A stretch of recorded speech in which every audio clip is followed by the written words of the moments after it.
El Chaco Central está avanzando cada vez más en la producción de soja. Con el propósito de acrecentar los conocimientos, técnicas y ganancias, se realizó la jornada de soja chaqueña, organizada por pioneros del Chaco en el Salón Auditorio de Expo Pioneros, en el departamento de Boquerón. Destacaron que las disertaciones se basaron en aspectos que pretenden mejorar la calidad, competitividad e industrialización. Para mí han sido disertaciones muy completas, muy profesionales y hemos tocado todos los temas, desde el campo hasta las negociaciones. Así que ha sido una jornada excelente y muchísimas gracias a todos los disertantes, a todos los productores presentes.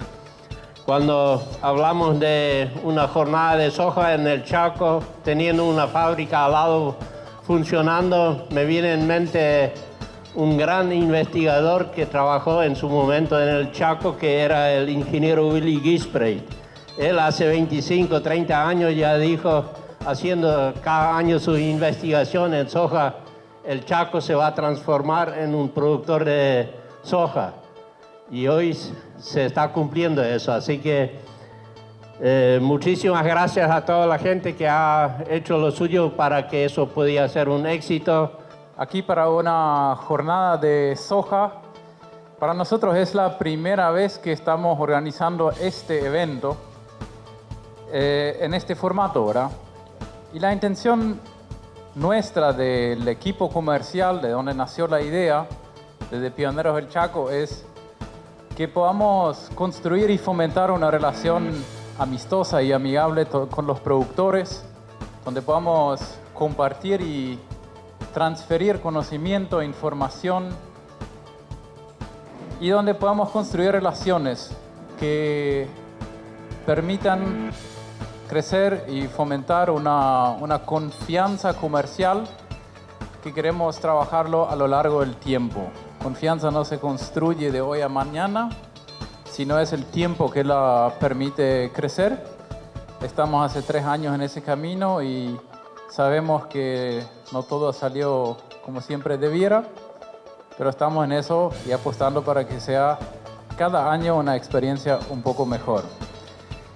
Inicialmente, en el tiempo pasado, ya hemos hecho charlas sobre mercado de granos. Empezamos a tirar un poco ideas. ¿Qué más podríamos hacer? ¿Cómo podríamos darle más valor al tiempo que ustedes se toman? Porque si vienen para 1 hora, para 2 o para 4, en realidad ya da lo mismo. Esa tarde ya no iban a trabajar en el campo. Entonces, de ahí empezamos a desarrollar algunas ideas que finalmente terminaron en el programa que ya lo han visto para esta tarde. Creo que con algunas charlas y disertaciones muy interesantes, con temas variados, que terminan al final de la tarde con información sobre el mercado, un poco de perspectivas, que a todos nos interesa siempre. La primera presentación se basó en las claves agronómicas para la próxima campaña, desde la implantación hasta la cosecha. Una campaña promedio puede ser de 3.000.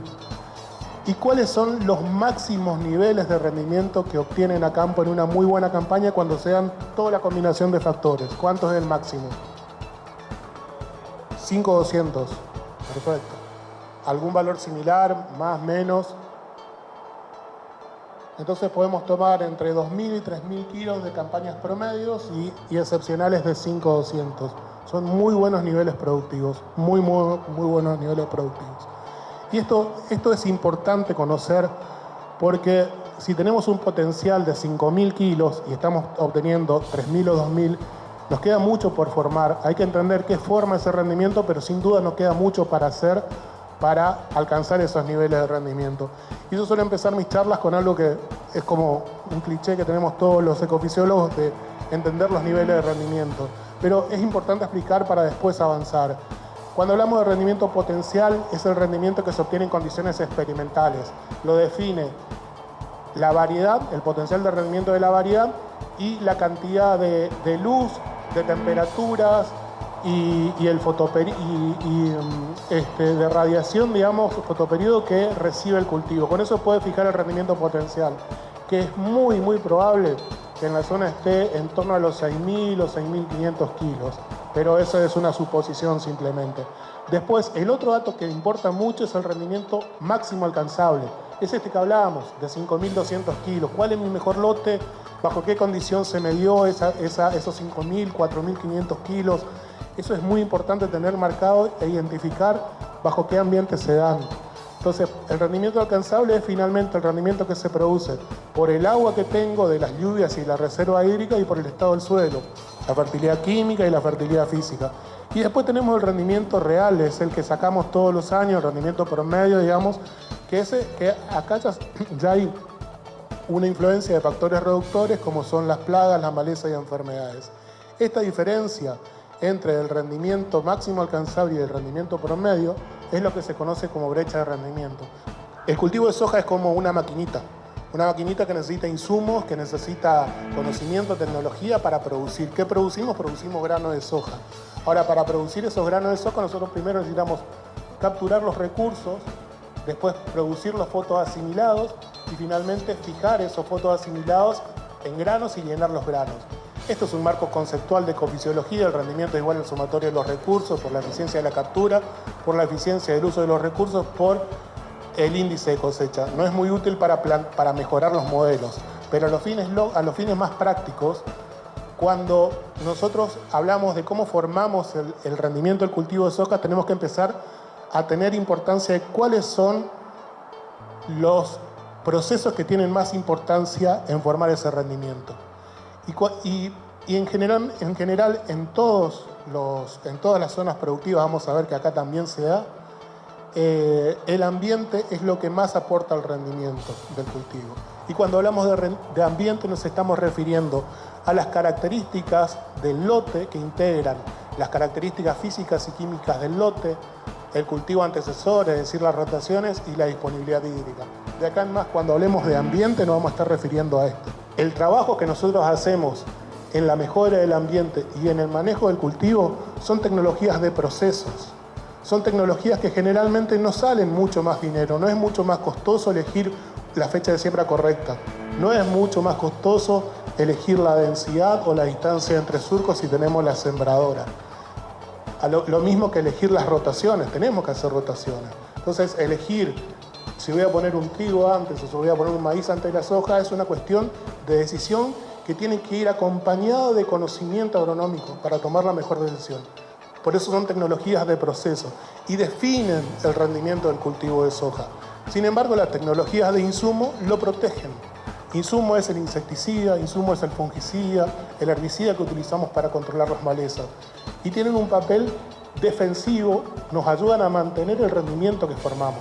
Entonces, en el manejo del cultivo de soja es sumamente importante las tecnologías de proceso. Entender esto, entender esta parte del manejo. Vamos ahora a los componentes de rendimiento del cultivo, que a mí me parece que siempre vale la pena recordar cuáles son cómo se forma, cuáles son los componentes y cómo se forma el rendimiento. El principal componente del rendimiento de soja es el número de granos por superficie. El segundo componente es el peso de los granos. Y estas son relaciones que son datos propios de ensayos, en donde vemos que la relación entre rendimiento y número de granos por superficie es lineal, sin embargo es más dispersa en el peso de los granos.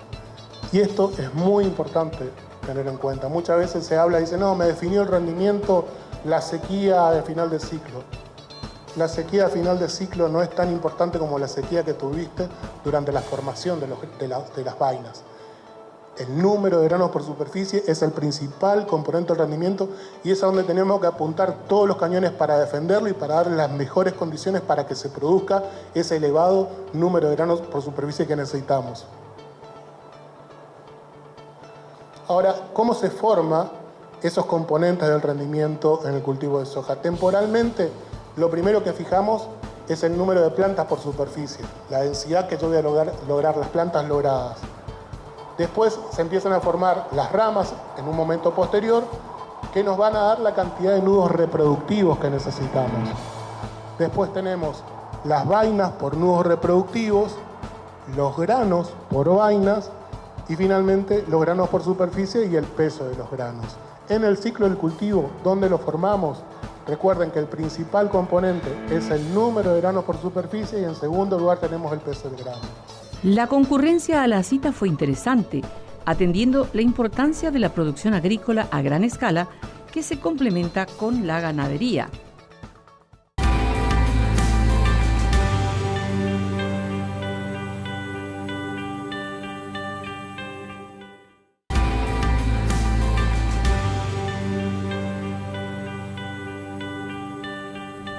En la segunda parte de la actividad, 3 referentes del sector se enfocaron en cómo aprovechar los mercados. Hernán Fernández explicó la evolución de la superficie agrícola chaqueña.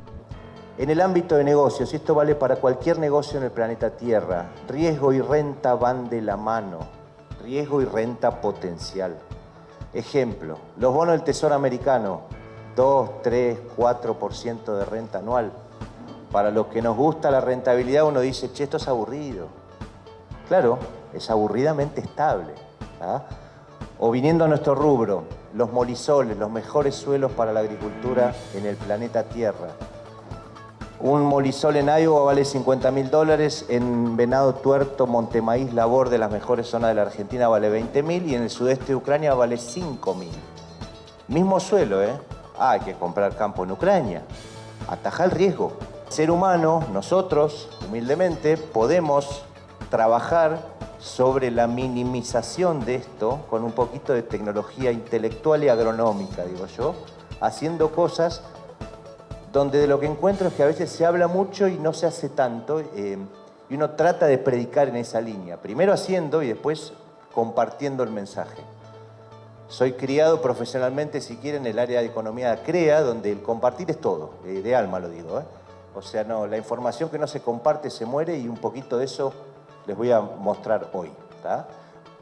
Primero, fuente APAX. Tomo estos datos, que lo primero me habían pedido, un poquito de estadística. Chaco paraguayo total, un crecimiento del 68%, unas 188.000 hectáreas en la 21-22, a 316.000 totales en la 24-25.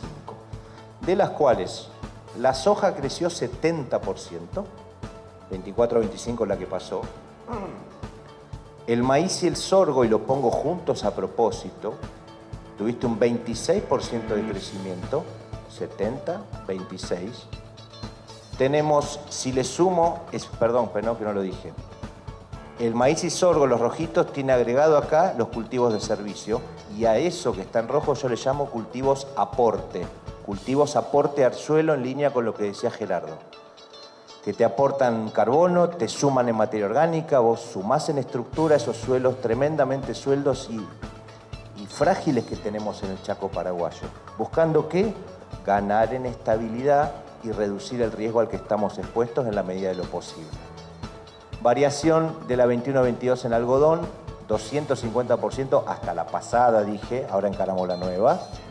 Y sésamo, este fue el crecimiento punta a punta desde la 21-22. Incrementar la proporción de cultivos de aporte, porque esto tiene, lo que uno siente es que tiene el tiempo contado, si seguimos extrayendo sin devolverle parte al suelo, sobre todo hablando de qué, de mejorar la estructura y tratar de generar perfil de suelo. ¿Tá? Bien, avanzo un poquito. Si miramos la 25-26 estimado, el total es pasar a 323.000 hectáreas y soja a 130.000, hacia la que viene la que estamos empezando a sembrar. Incremento de superficie, incremento porcentual y la participación estimada en los cultivos aporte sigue siendo de este nivel. ¿Tá? Bien, avancemos un poquito. Por eso es que les decía, nuestro Chaco pide en silencio sustentabilidad agronómica. Un poquito el mensaje que va a atravesar la charla desde este lugar. Está buenísimo intentar ganar plata, está buenísimo intentar rendimientos potenciales, pero no nos olvidemos del factor riesgo como algo más que tenemos en el negocio en esta región. Allá a la derecha tienen el total, estimación APAX. ¿Tá? Y acá tienen los incrementos o decrementos por cultivo. Crecería la soja, decrecería el maíz, crecería el sorgo, decrecimiento del algodón Hay quien me dice que esta caída puede ser mayor, yo lo dejo en el aire, de charlarlo con muchos colegas por acá. ¿Tá? El sésamo, chía, maní, y el crecimiento, acá aparece un jugador nuevo que se llama girasol. Como productor en el Chaco voy a participar de eso. Les confieso, el gran interrogante que uno tiene en el alma, enorme interrogante de conocerlo en el Chaco argentino, es la paloma y los pájaros en general. ¿Tá? Por el resto, bien ubicado en fecha de siembra, humildemente uno cree que puede andar, que debería andar. El disertante Jenny Dweck habló de los factores que permiten la competitividad y los meses del año en que es más potable la siembra. A través de la soja logramos que la agricultura otra vez repunte. Nacimos aquí en el Chaco o ingresamos con la idea de hacer agricultura. Hicimos muchos años de agricultura. Después prácticamente ya desapareció por cuestiones de rentabilidad o de no tener buenos rendimientos y muchos problemas. Hasta que la agricultura fue muy baja. Entonces empezó la siembra directa y todo el sistema que hoy en día conocemos. Y después de eso empezó el cultivo de la soja, y gracias a ese cultivo, como yo lo veo hoy, la agricultura está en repunte nuevamente. Y todo el movimiento de maquinarias, y comercio, de industrias y servicios, todo eso sería, según mi punto de vista, gracias al cultivo de la soja. La competitividad de la soja chaqueña, puse ahí algunos factores que yo considero que realmente hacen competitivo la soja en este ambiente del Chaco, que anteriormente no fue pensado que era posible hacer soja. Uno es la facilidad de ese cultivo, o sea, toda la tecnología que tiene incorporada la soja, tanto biotecnología, la tecnología de maquinarias, de todo lo que haya. Hay mucha tecnología, todo eso nos facilita su cultivo, y el manejo en sí de plagas y de malezas es tan fácil, por eso el cultivo sigue avanzando. La otra ventaja, la rapidez de recuperar la inversión. Tenemos un cultivo que aquí normalmente lleva 110 días, 120 días de siembra a cosecha, y es un retorno bastante rápido, y sobre todo si lo comparamos con un algodón que tiene un ciclo bastante más largo, ¿no? Entonces eso es una ventaja que tiene la soja, y también en comparación a la ganadería. La ganadería hace todo el año el trabajo y la recuperación es muy lenta. En la soja es mucho más rápida. Bueno, gracias tal vez hoy porque no usamos todavía fertilizantes, es un factor bastante importante que reduce los costos, pero hoy por hoy los costos realmente son bajos. Si entramos en el ambiente del Chaco, para los que tal vez no lo conocen tan bien, hay que entender este gráfico. Si no entendemos este gráfico, probablemente vamos a fallar, o muy probable. Tenemos un historial de precipitación, sería del 32 al 24, o sea, hay una secuencia bastante larga de años de precipitación, que sería la línea azul, entre los meses de julio a junio, durante todo el año. Sería la curva de precipitación y nuestra curva de demanda. La demanda es lo que transpira o lo que evapora, todo lo que se va en forma de vapor, el agua. O sea, la demanda que tiene un cultivo si está en fase plena. Entonces tenemos una brecha muy amplia entre esos meses, entre la lluvia y la demanda, bastante amplia durante todos estos meses, de julio hasta enero. Eso tenemos que considerar. Y si vemos los números, prácticamente es el doble la demanda de lo que es nuestra oferta, o sea, de lo que nos llueve. Si no entendemos eso, probablemente le colocamos el cultivo en una época equivocada y no vamos a conseguir los resultados esperados. Muy bien lo explicó Gerardo Quintana, de colocar el cultivo en su fase crítica en los meses donde hay menor demanda, o digamos donde la demanda llega más cerca de lo que es la precipitación. Entonces, con eso tenemos que tratar de ubicar el cultivo, su fase crítica, en el mejor momento del año. Y eso, según esta información, sería a partir de febrero y marzo y abril, esos meses. Por eso, si sembramos en diciembre o inicio de diciembre, probablemente llegamos ya en mitad de enero en la fase crítica y vamos a tener estrés. Si es un año normal, seguro vamos a tener estrés.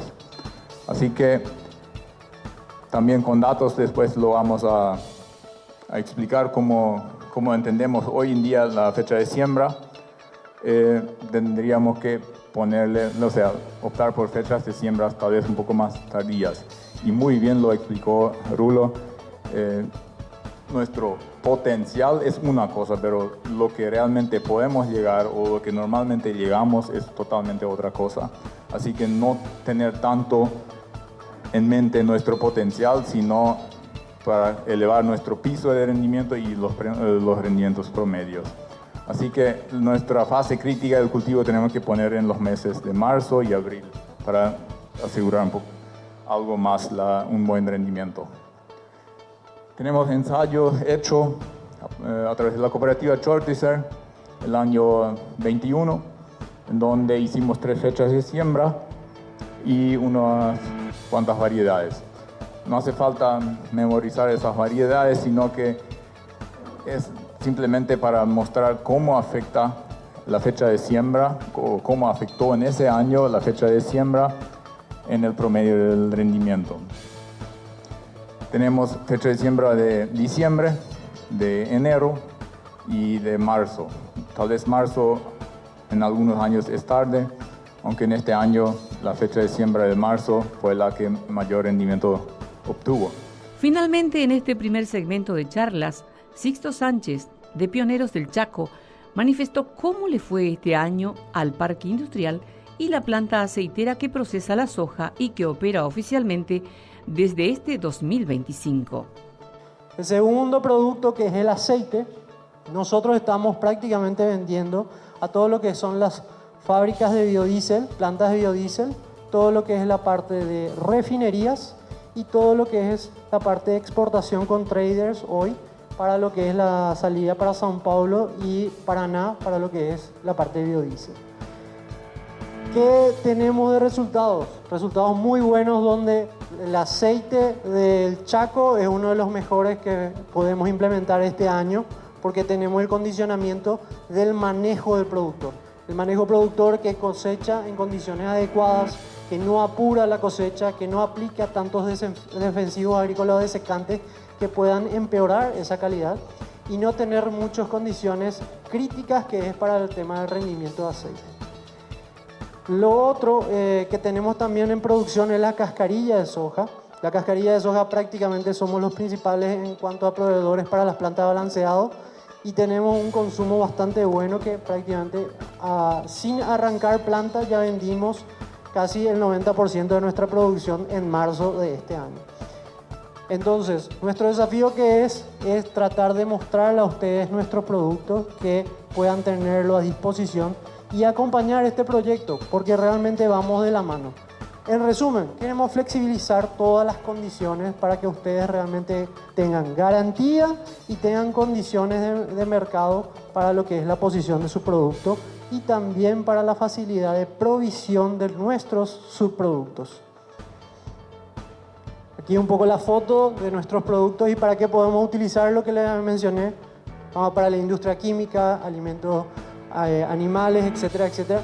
Y con eso, ¿qué apostamos? Apostamos a que el día de mañana se abran más granjas, se abran más parte pecuaria, se abran más producciones para lo que hoy día nosotros tenemos en producción.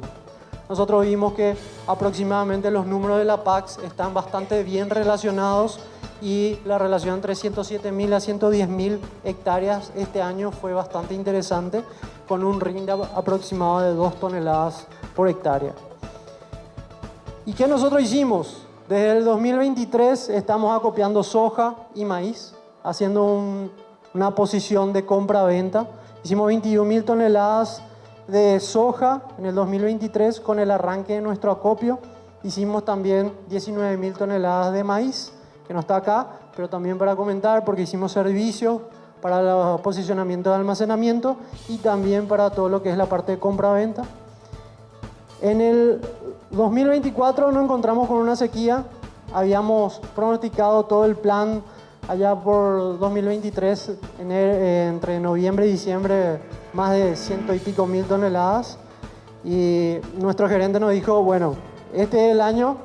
Y como todos saben, también la situación es el Chaco bien cambiante. Tuvimos una seca y una producción relativamente baja de 1 tonelada por hectárea. Nosotros tenemos productores, 54 productores del espectro de 265 son de afuera y 211 son productores aglutinados de la parte de la colonia y cooperativas de producción. Estas son las distribuciones generales. Y el 66% de la soja acopiada realmente pertenece a ese 54 productores y la relación también del 34% va a la gestión de los 211 productores. Es realmente una relación de Pareto, ¿verdad? 70-25 prácticamente. Prácticamente nuestra cosecha, como ustedes saben, se acrecentúa en mayo y junio. Prácticamente el 70-75% de nuestra cosecha y de acopio, que tenemos presión, más de 180 camiones tuvimos este año en un día, se presenta entre mayo y junio. Ricky va a presentar un poco el modelo más adelante de lo que estamos tratando de hacer para mejorar esta situación también, porque no queremos ningún cuello de botella y queremos que el camión descargue, vaya a traer soja de vuelta y descargue en sí. Entonces esa es la funcionalidad. Los participantes pudieron hacer consultas y opinar sobre los diversos procesos del grano. Las limitantes por estrés son muy fuertes. Son muy fuertes, lo mostró muy bien en su presentación, en la presentación que hubo posteriormente, donde se mostraban las curvas de disponibilidad hídrica y evapotranspiración, y a eso hay que sumarle también las temperaturas. Cuando se combinan condiciones de estrés hídrico con estrés térmico es catastrófica. Siempre la condición de estrés hídrico es más fuerte que las de estrés térmico, o sea, si pasamos por estrés térmico pero tenemos disponibilidad de agua, el daño va a ser menor. Cuando nos retrasamos en la fecha de siembra, se va cortando justamente la disponibilidad de radiación para el cultivo, por eso disminuyen los rendimientos potenciales, por eso hablaba siempre de disminución de potencial de rendimiento. Pasamos de una fecha óptima con 5.000 kilos de soja a una fecha tardía o ultra tardía de febrero con algo más de 3.000 kilos de potencial de rendimiento que muchas veces no se expresa. Entonces, creo que la disminución del riesgo es muy importante tener en cuenta. Si yo puedo obtener un alto potencial de rendimiento, pero ese potencial de rendimiento es muy riesgoso porque está puesto en una época de muy altas temperaturas con probabilidad de precipitaciones, se torna riesgoso. Y ahí, para disminuir ese riesgo, yo debería ver qué calidad de suelo tengo, cómo es la materia orgánica de mi suelo, cuánta disponibilidad hídrica tengo a la siembra, y buscar las mejores predicciones meteorológicas para saber si voy a tener un año que más o menos me dé buenas precipitaciones y sabemos las temperaturas que vamos a tener. Entonces, me parece que es una mezcla de estrategias las que debemos que considerar. El rendimiento potencial, cómo afecta la caída en la radiación a ese rendimiento potencial, pero finalmente lo que buscamos creo que es tener granos todos los años. Entonces caminamos por una línea muy finita en donde el conocimiento y las decisiones agronómicas que tomamos en función de ese conocimiento juegan un papel muy importante. ¿Cómo afectaría a la industria si el Chaco produce menos de 240.000 toneladas? Y en este caso, ¿cuál sería la estrategia de Pioneros? Bueno, directamente afectaría a que vamos a tener una materia prima más cara, porque tenemos que tratar de provisionarnos de otros lados, llámese oriental o otras situaciones. Entonces, ¿Dónde va a afectar eso? A tener una materia prima cara y producir unos subproductos menos competitivos, obviamente, a la hora de ponerlo en el mercado. Nosotros tratamos también de diversificar posiciones. Tenemos la parte de gestión de riesgo en cuanto a lo que es el mercado bursátil. Tenemos las situaciones también de asesoramiento. Tenemos también hoy día la posición para originar. Ya originamos realmente este año de Oriental. Entonces la posición también sería buscar momentos. El evento en sí me parece que es de suma importancia. Si pensamos el crecimiento de la soja, de la agricultura en el Chaco, vimos datos muy específicos de la soja, del sésamo, del algodón, inclusive otras variedades. Yo creo que refleja la realidad nuestra. Es así que cada vez más hay interés. Hoy en día, que lo que vimos en esas charlas, yo creo que el enfoque, por ejemplo, tenés riesgos, tenés que tener una sostenibilidad, una producción estable que tenés que apuntar. Sobre todo el ambiente que sería el suelo, todos los temas de lluvia que nos impactan, las fechas ideales de las siembras. Todos esos temas fueron mencionados y también fueron mencionados los temas, las experiencias locales, una combinación de experiencias del Chaco argentino con las experiencias locales. Yo creo que aportan cada vez más y la idea es que esa información sirve a nuestro productor de tomar cada vez más decisiones más precisas. Y también la planta que está funcionando ya desde el año 2025 muestra que la parte de la industria llegó mucho más cerca al productor. Hoy el productor tiene una industria bastante cercano y lo que a la larga, o eso significa también que esos productos, esa harina de soja, va a estar disponible para nuestro productor de carne, por ejemplo, para dar mucha más estabilidad en el sistema productivo también. El aporte de la proteína es de suma importancia para dar en un ejemplo, por ejemplo, en una suplementación o en los diferentes confinamientos, nos puede dar mucho valor agregado. La tecnología y los factores que determinan el rendimiento en la región chaqueña fueron temas abordados en el auditorio.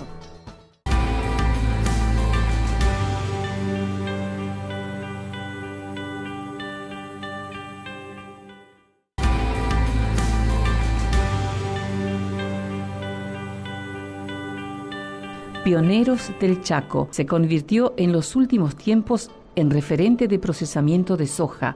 Su gerente general, Ricky Penner, explicó en detalle la labor que hacen en el Chaco Central y cómo conectan con los productores. Si Paraguay tiene una producción de unas 10 millones de toneladas y en el Chaco estamos alrededor de 200.000 toneladas o un poco más, tenemos el 2% acá y hay una industria aceitera. Yo sé que mucha gente que conoce la industria, que estuvieron toda la vida en esos proyectos, le cuesta entender un poco por qué acá la industria. Yo creo que la respuesta se encuentra en la filosofía de las cooperativas que han impulsado hace muchos años la industrialización en el Chaco paraguayo. Tenemos ese deseo, ese compromiso de fomentar el desarrollo de una zona a través de industrialización. Yo creo que el Chaco no sería el mismo si en los años, a lo mejor alguien sabe, 60, 70, no hubiese venido la industria láctea, que generó mucho impacto económico en su momento. Después vino creciendo la industria frigorífica y hoy en día estamos con grandes inversiones en la industria relacionada al agro. La filosofía está muy claramente reflejada ahí, el compromiso, el alto compromiso de las cooperativas de tomar la materia prima que se está produciendo localmente, crear ese valor agregado acá, crear mano de obra en el Chaco y cerrar también ese ciclo de producción para, devolviendo un producto a la producción de carne y leche. O sea, ahí fue un poco la respuesta, la intención. ¿Por qué industrializar soja? Porque todos sabemos que el principal pilar de producción es la ganadería, producción de carne, el segundo es producción de leche.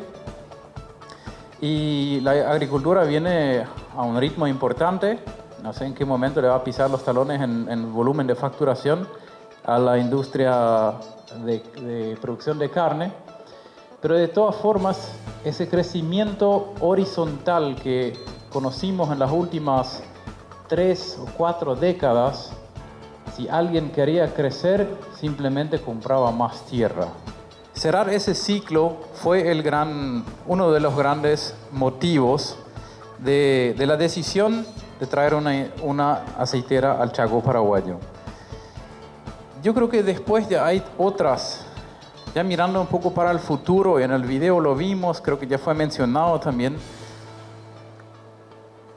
Por ahí la industria nos abre nuevas puertas. Estoy seguro que en las próximas quizás 3, 5 o 10 años, cada vez vamos a empezar a hablar y trabajar más en alternativas de producción, que probablemente sea producción de pollo o cerdo, convirtiendo proteína vegetal en proteína animal. Muchas veces recibo la pregunta, ¿dónde venden harina? Hoy en día más o menos el 20% vendemos en Paraguay, el 80% es para exportación. Y toda la harina, el 99% o más de toda la harina en el mundo que se produce es para alimentar vacas, pollos, cerdo, ponedoras, que al final otra vez todos son para alimentar a seres humanos. Entonces, ¿por qué nosotros vamos a exportar harina de soja? Podríamos exportar carne de cerdo, huevo en polvo quizás, o carne de pollo. Un mensaje muy importante para la tarde de hoy es que el ADN de Pioneros del Chaco es cooperativo, es una sociedad anónima. Obviamente buscamos rentabilizar el proyecto, hay que pagar cuentas, pero el mandato es claro de parte de los accionistas: fomentar la producción y estar al lado del productor, no en contra. En esa industria, la industria del soja precisamente está dominada en el mundo por quizás 5 empresas que mueven todo el mercado, que hacen billones de dólares en rentabilidad anual.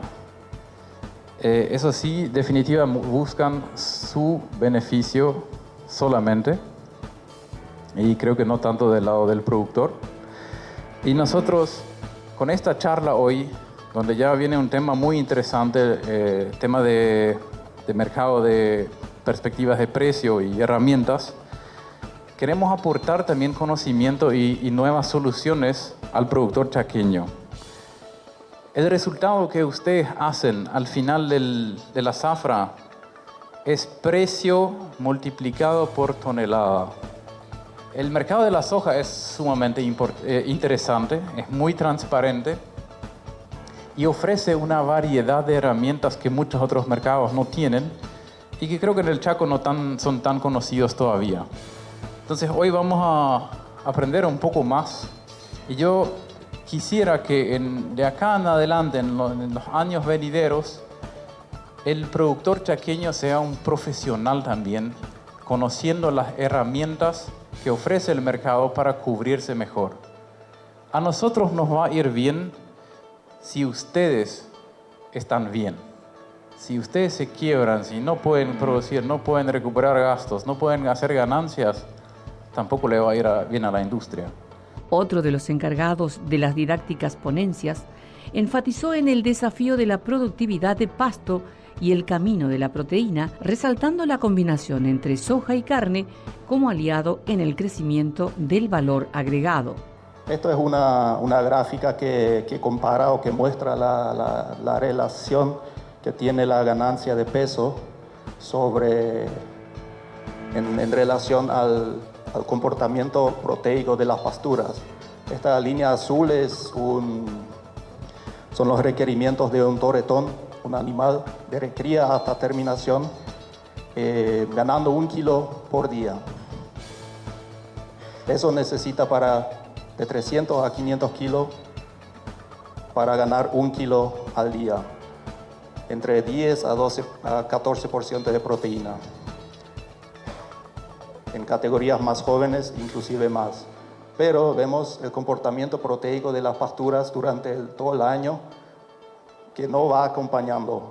En ciertas épocas tenemos un alto excedente de proteína en donde se lo notamos en la ganancia de peso. Tenemos muchas veces de enero hasta febrero, marzo, tenemos ganancias de solo a pasto de 1,5 kilos fácilmente. Esta es una curva de Gatton Panic, no es de Paraguay, es de Argentina, pero es similar en nuestra región, en donde vemos que el Gatton se comporta muy diferente durante todo el año. Tenemos picos de producción de kilos de materia seca altísimos en diciembre, enero, febrero, igual que acá en el Chaco, donde sacamos fácilmente 4.000 kilogramos de materia seca por año, que equivalen más o menos unos 11, 12, 13 fardos. Y tenemos otras épocas en donde no tenemos respuesta de crecimiento, en donde tenemos un pasto seco, un pasto diferido, pero con bajísima calidad. Y eso está directamente relacionado con nuestras precipitaciones. Esta es una curva similar que mostró Jenny, del 49, donde hasta el 2024, en donde vemos que es el mismo comportamiento que la curva de crecimiento del Gatton. Tenemos muchas lluvias de noviembre a marzo y después la otra mitad del año nos falta mucha lluvia. La soja apenas tiene un 20% de aceite como grano. La composición química del grano de la soja es apenas 20%, más o menos. Y el resto es su producto. Una vez que se industrializa la soja, obtenemos aceite que se usa sobre todo en los biocombustibles, como se mencionó anteriormente, y una gran parte en alimentos y, bueno, otras fuentes. Pero lo que sobra es la harina, sobre todo, más del 70% es harina de soja, que es el principal subproducto y fuente proteica para animales, y una pequeña cantidad de cascarilla de soja, aunque muchos lo subestiman, tiene un gran valor de fibra digestible para animales, sobre todo para rumiantes. Entonces, eso es la soja. Algo de aceite y mucho subproducto, que en algún lado tenemos que usarlo, ¿verdad? Para entender un poco el proceso de extracción de aceite, cuando llega el grano del campo, se hace una limpieza, se hace se quita las impurezas, se quita la tierra, se quita las ramas, las piedritas, para tener un producto homogéneo. Posteriormente a la limpieza, sigue la molienda o laminado, que es aplastar o molinar el grano para aumentar la superficie de contacto, ¿sí? Para facilitar la extracción del aceite, que se hace mediante solventes químicos. No es por prensado frío como se hace en muchos casos también con la soja. Eso no es la harina de soja. El prensado frío la llamada torta o el expeller de algodón de soja no es harina de soja, contiene mucho más aceite todavía y es muy limitado para la producción animal. Entonces, la harina de soja por solvente normalmente se hace con hexanos, con hexano. Es la misma forma como los laboratorios hacen extracción de aceite para los análisis de grasa, no solo a mayor escala.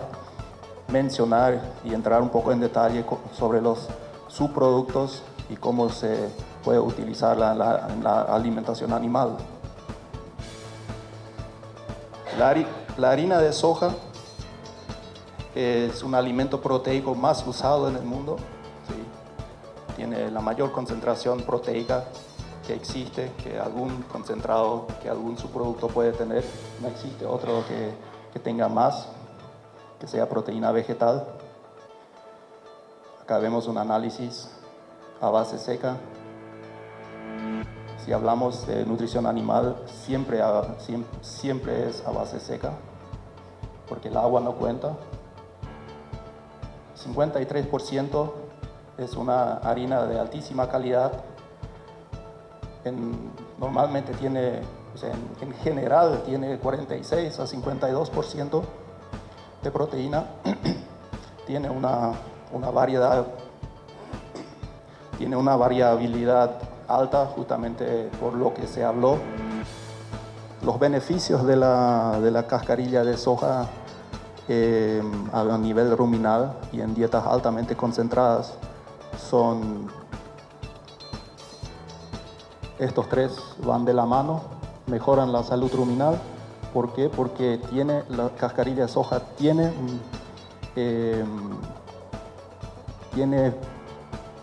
un cierto porcentaje de fibra físicamente efectiva. Eso significa que el tamaño de la fibra parcialmente estimula la rumia en el animal, no como en otros concentrados que no genera ningún efecto de rumia en los rumiantes. La cascarilla sí estimula parcialmente la rumia y por eso mejora la salud ruminal. Previene acidosis por estimular más rumia y porque se puede parcialmente reemplazarlo por el maíz.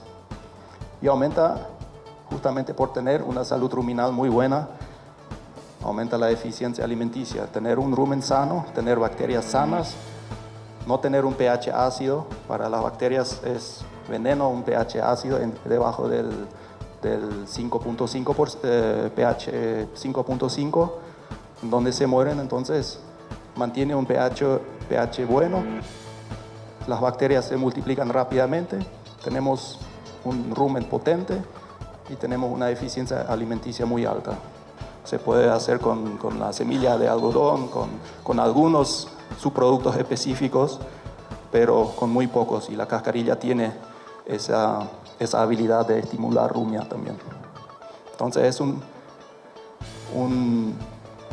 concentrado energético considerado muy de clase media, pero muy versátil para fines de mejorar la salud ruminal. El enriquecedor aporte de los profesionales nacionales e internacionales demuestra una vez más que la agricultura a gran escala puede tener numerosos subproductos.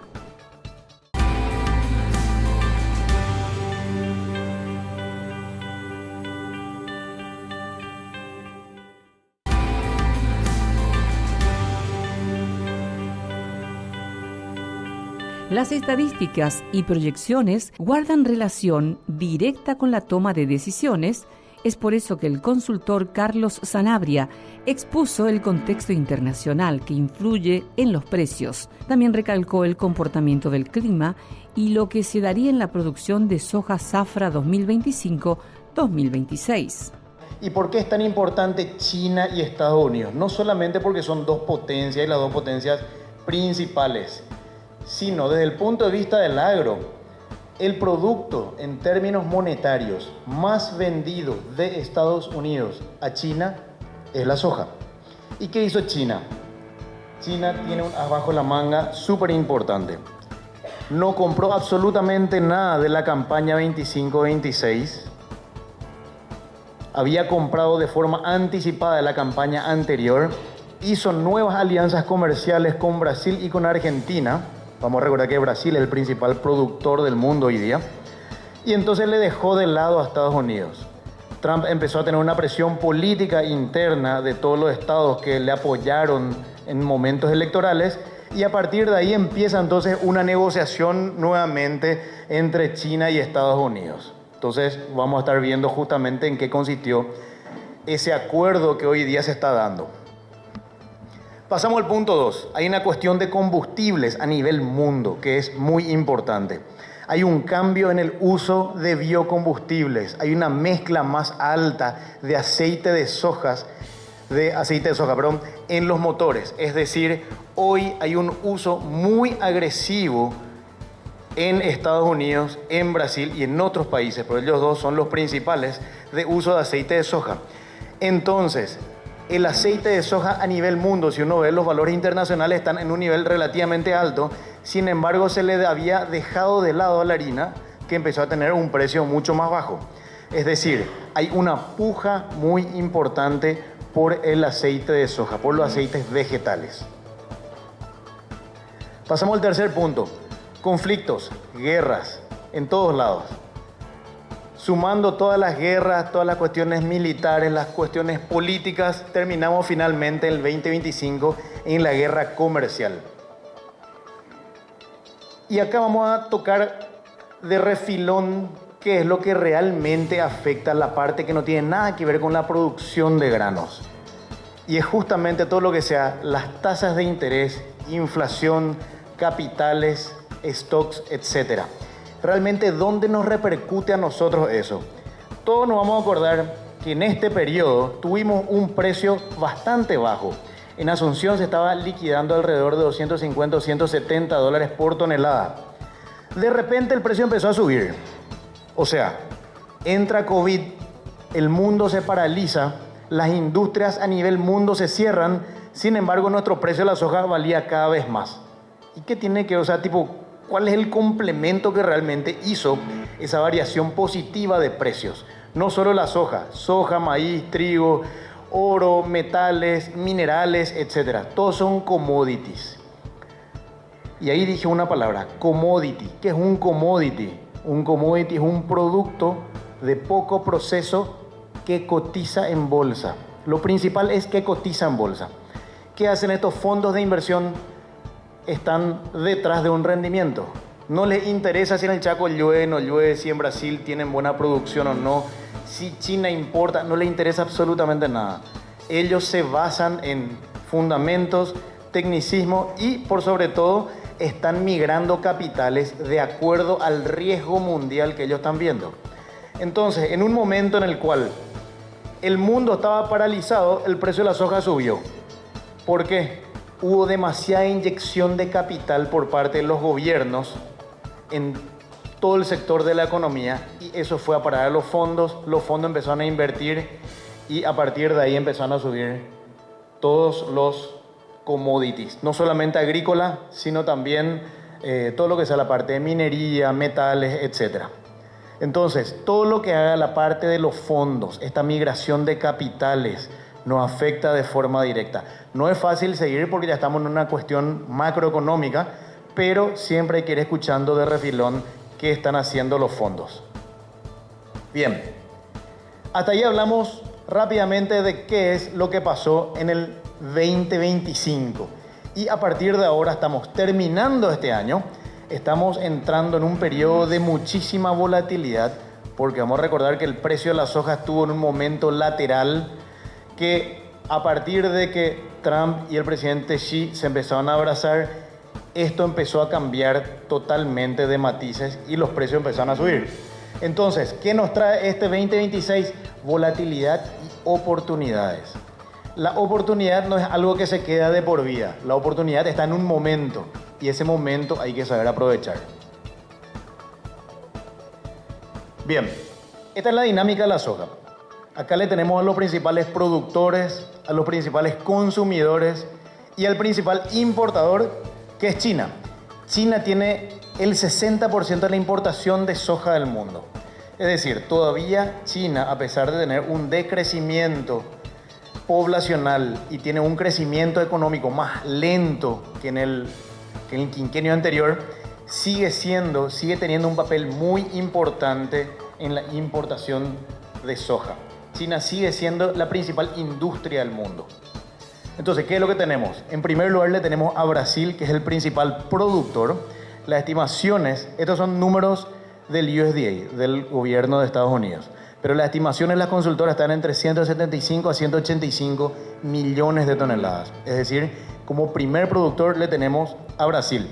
El segundo está Estados Unidos, con una producción de más o menos 115. Luego está Argentina. Nosotros estamos ahí cerquita. Tenemos una producción estimada de 11 millones. Este año estaríamos terminando alrededor de 10.5, 10.6 millones de toneladas. Y esta es la dinámica. Nosotros, de nuestro hemisferio, consumimos productos, pero también exportamos al otro lado, hacia los países asiáticos y subproductos a la Comunidad Europea. Finalmente, otro de los voceros de Pioneros del Chaco señaló que los contratos por adelantado pueden darle previsibilidad al productor de soja. Además, mencionó lo importante de saber utilizar los instrumentos de comercialización. Quiero hablar de lo básico, como de las opciones que tenemos de cerrar el contrato adelantado, ¿verdad? Y lo básico es, siempre se negocia un volumen, como el volumen no es flexible, si negociamos el precio, no es flexible el precio.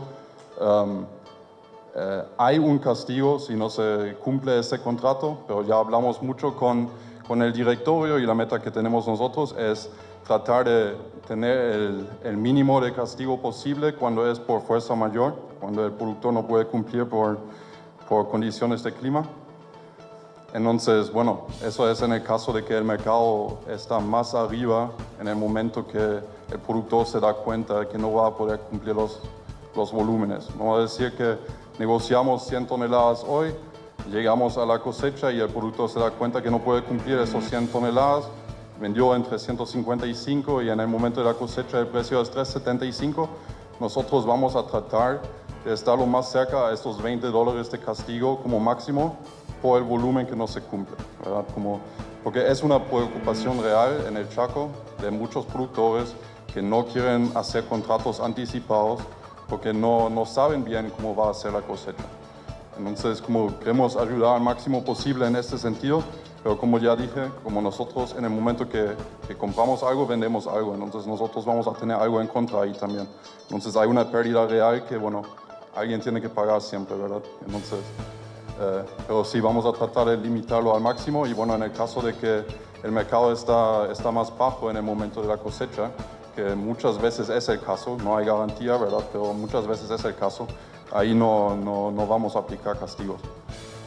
Después, nosotros también vamos a ofrecer contratos abiertos sin costo de almacenamiento, como eso es una opción que ya tuvimos el año pasado, que el productor puede entregar, no tiene que negociar precio, puede dejar su soja en el silo y tiene entre 90 y 120 días para cerrar su precio después. Eso es un punto aparte que, bueno, es un poco menos relevante para ahora porque vamos a hablar de lo contrario. Y lo que también ofrecemos en esos contratos es financiar todas las herramientas para el productor, ¿verdad? Chicago, bueno, nosotros no vamos a manipular, ninguna multi va a manipular Chicago. Chicago reacciona al instante a cualquier noticia y bueno, y todos lo podemos ver, como si no lo tienen en su teléfono, como todo el mundo puede ver todas las cotizaciones de la soja día al día, ¿verdad? Entonces, el precio final para el productor se forma por Chicago más el costo. El costo siempre, bueno, la mayoría del tiempo es negativo aquí en el Chaco, porque estamos un poco lejos de los puertos, ¿verdad? Pero bueno, en muchos casos también hay, como dijo Carlos, capaz un premio. No sé, por ejemplo, en Brasil, si tienes tu soja en el puerto en Paranaguá, por ejemplo, ahí ya hay un premio. Pero bueno, aquí generalmente es negativo. Entonces es el precio de Chicago más el costo, te da el precio final puesto en Pioneros. Como podemos hacer el mismo cálculo retirar del campo del productor, como eso es algo que ofrecemos nosotros también, de comprar directamente del campo. Y bueno, y va a quedar igual el cálculo, pero eso es lo básico. Y si Chicago sigue subiendo, va a 1400, vamos a tener un costo de vuelta de menos 100, de menos 150 potencialmente. Y en este caso el productor igual está atado al Chicago de 1150, pero tiene un costo de menos 120, por ejemplo. Entonces puede ser que con la venta de Chicago en 417, al final el costo en 120 tienes un precio final abajo de $300. Entonces como no hay que darse cuenta nomás que es algo que se tiene que monitorear en estos casos, que tienen que cerrar el costo todavía, ¿verdad? Como de no dejar esto ir. Después, la segunda opción que tenemos para asegurar el precio de Chicago es comprar un seguro de precio, que es lo que mencionó Carlos también ya, que lo que haces es, hoy por ejemplo se compra un seguro de precio en $410 por $10 para Chicago, para solo Chicago. Entonces si Chicago llega a $410 o baja más que esto, vos ya tienes tu garantía que tú tienes tu Chicago en $410. Pero lo bueno que tienes, que tiene el productor en este caso, es cuando sube, está participando al 100% todavía en la suba. Entonces, ¿por qué alguien hiciera esta opción? Es si somos muy optimistas y pensamos que el precio va a subir más que estos $10 por lo menos, tiene sentido comprar esta opción, está asegurado que por lo menos no vamos a perder mucho con la jugada, vamos a decir, de esperar un poco si Chicago sube más. Y si sube más que estos $10, bueno, el costo de la opción ya empieza a ser más irrelevante, ¿verdad? Ya ganamos más con la suba de mercado que nos costó la opción. Y es algo que, bueno, es importante cuando viene a estos seguros. Nunca se compra porque queremos que el mercado baje. Como si alguien piensa que el mercado va a bajar, no hay que comprar un seguro, hay que ser a precio nomás. Porque vas a tener tu precio alto ya, estás feliz, como no hace falta comprar un seguro, porque primero el seguro tiene siempre un costo y segundo siempre es más bajo que el mercado actual.